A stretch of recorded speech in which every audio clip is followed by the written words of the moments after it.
Just in relation to Jobstown, I want to restate my view that I don't condone in any way the actions of the protesters in Jobstown. There may have been nobody convicted, but I think the scenes were ugly. They were violent.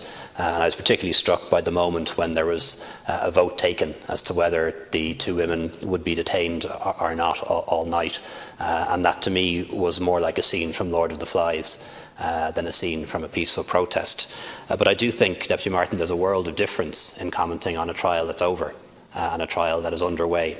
And as head of government, I believe that there's a legitimate concern about any failed prosecution, whether it's this one or whether it's the prosecution of Sean Fitzpatrick, because of the enormous amounts of taxpayers' money that goes into the cost of prosecuting people, and also the time taken up by citizens serving on a jury or by people who have to be part of that trial in lots of different ways. And at the very least, when a prosecution fails, there should be a review as to why it went wrong, and I'm glad that that review is underway in both cases. And I think that if I had failed to call for that, perhaps you would have been the person who would have been calling for it and asking me why I wasn't supporting it.